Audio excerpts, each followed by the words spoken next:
안녕하세요. 과학 맛집의 민영쌤입니다. 여러분들 혹시 뭔가 달라진 거 못 느끼겠나요? 이전 영상에 비해서 뭔가 달라진 게 하나 있어요. 혹시 못 느끼겠나요? 음, 뭐냐면은 바로 쌤이 드디어 마이크를 바꿨습니다. 지금 여기 핀 마이크 안 달고 있죠, 그쵸? 마이크 조금 좋은 걸로 나름 좋은 걸로 아주 플렉스 해버렸어요. 그래서 여러분들한테 조금 더 좋은 음질로 수업을 제공하기 위해서 큰맘 먹고 질렀습니다. 자, 그래서 오늘 수업도 한번 열심히 해보도록 하죠. 일단 오늘 이번 수업은 호흡 단원의 두 번째 시간이에요. 첫 번째 시간에는 뭘 했었냐 하면은 호흡이란 무엇인가에 대해서 배웠었어요. 호흡이란 뭐죠? 저번 시간에 호흡이란 선생님이 뭐라 했었어요? 정말 간단하게 설명할 수 있다 했었어요. 어렵게 생각 안 하고. 뭐였죠? 바로 뭐였냐면은 몸속에서 우리가 이렇게 들이마신 산소가 나갈 땐 이산화탄소로 나가잖아요. 그러니까 몸속에서 뭔가 산소와 이산화탄소가 바뀌었을 것이다 라는 걸 알 수 있었단 말이에요. 그래서 이 호흡의 정의라는 것은 바로 몸속에서 산소와 이산화탄소가 교환되는 현상이다 라는 것을 알 수 있었어요. 그쵸? 그리고 나서 두 번째로는 뭘 배웠었냐 하면은 그러면 이것이 몸속에서 일어난다 이 정도로 배우는 것이 아니라 조금 더 정확하게 배우면은 어디라고 얘기할 수 있는가 라는 거에 대해서 배웠었는데 바로 거기가 어디였냐 하면은 몸속에 뭔가 폐라는 것 정도까지는 알고 있어요. 근데 거기서 한 걸음 더 나아가서 폐 속에 있는 폐포와 모세혈관 사이에서 산소의 교환이 일어난다 라는 것까지 저번 시간에 배웠었다는 거죠. 그래서 이번 시간에 뭘 배울 거냐 하면은 바로 그러면 좋아, 폐포와 모세혈관 사이에서 이러한 교환이 일어난다는 것까지는 알았어. 그런데 조금 더 정확하게 여기에서 어떤 과정에 의해서 그럼 이 두 가지가 교환되는가에 대해서 배우는 거예요. 사실 내용 자체가 많지는 않습니다. 이것만 하고 끝낼 거기 때문에. 그래서 단원명도 폐 속에서 일어나는 일이죠. 도대체 어떤 일이 벌어지는지 살펴보도록 하죠. 일단은 우리 폐 속에서 일어나는 일에 대해서 배우기 전에 한 가지만 짚고 넘어가야 될 게 있어요. 그게 뭐냐면은 바로 온몸의 세포에서 일어나는 일입니다. 우리 앞 시간에 혈액의 성분에 대해서 배우면서 적혈구가 하는 일이 뭐라고 했었는지 혹시 기억나나요? 뭐였죠? 네, 적혈구가 하는 일은 바로 온몸에 있는 세포에 산소를 전달하는 역할을 한다라고 얘기를 했었어요. 근데 그때 사실 적혈구가 산소를 전달한다고만 얘기했지 왜 산소를 전달하는지 정확하게 안 짚고 넘어갔었거든요. 그게 왜 산소를 전달하는 거냐 하면은 바로 이 산소라는 것이 세포가 에너지를 만드는데 꼭 필요한 재료이기 때문이었어요. 예. 그래서 요거 잠깐 짚고 넘어가면 이 다음 단원인 세포호흡 단원 조금 쉽게 넘어갈 수 있는데 아무튼 그래서 이거를 좀 더 정확하게 그림에 표현을 해놨어요. 이 미토콘드리아라고 하는 것은 세포 안에 들어있는 것이라고 볼 수 있는데요. 얘가 하는 역할이 뭐냐면은 세포에서도 아주 중요한 에너지를 만드는 역할을 하는 녀석이에요. 그냥 뭐 미토콘드리아라는 말이 어려우면 그냥 세포 이렇게 봐도 상관없어요. 자, 근데 이 세포라는 것이 유기물, 열에너지, 물 이런 거 빼놓고 지금 여기서 딱 짚고 넘어가야 할 녀석들만 고려해서 설명을 할게요. 이 세포라는 것은 산소라는 것을 재료로 해가지고 이산화탄소라는 찌꺼기를 내뱉으면서 최종적으로는 에너지, ATP 이게 에너지거든요. 에너지. 이 그림을 약간 좀 고등 혹은 대학 생물학 자료에서 좀 가져왔더니 그림이 약간 어렵네요. 에너지라고 보시면 됩니다. ATP란 단어 까먹으세요. 그냥 에너지예요. 아시겠죠? 그래서 이것을 다시 옆에 정리를 하면은 세포라는 것은 산소를 넣어가지고 이 세포에서 에너지를 만들어내는데 근데 여기에서 나오는 부산물로 이산화탄소가 나온다라는 것을 여기서 알 수 있다는 거죠. 그러니까 이 얘기를 사실은 왜 한 거냐 하면은 온몸의 세포에서 이 산소를 쓴 부산물로서 이산화탄소가 나온다는 것을 여기서 조금 설명을 하고 싶었어요. 그러니까 왜냐하면은 한번 생각을 해보세요.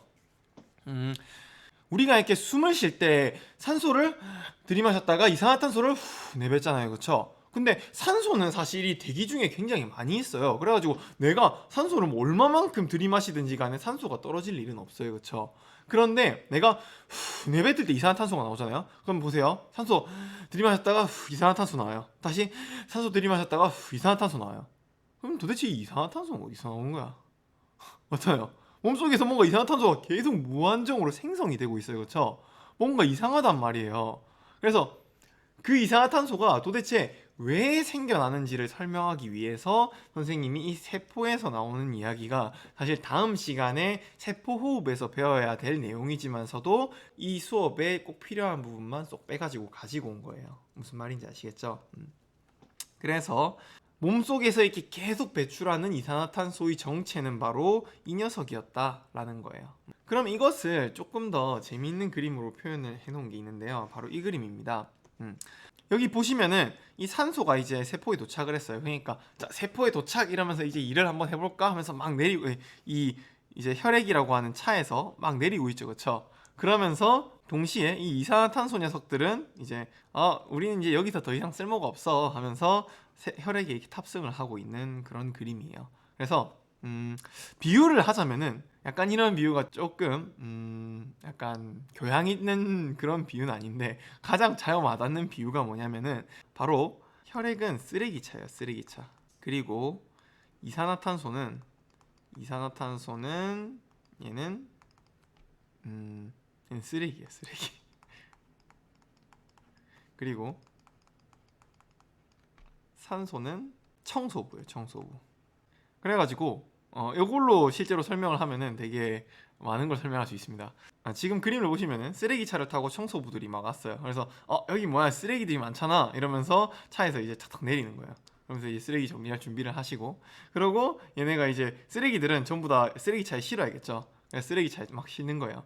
그래가지고 이런 일들이 바로 온몸의 세포에서 일어나는 일이고요. 그러고 나서 그 다음으로 이제 쓰레기차를 쭉 타고 이동한 쓰레기들은 폐에 도착하게 되면은 다 내립니다. 그러니까는 폐는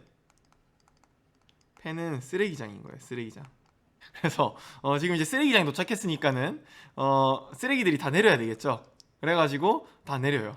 그래서 쓰레기들이 다 내리고 나면은 다시 청소부들이 타는 거죠.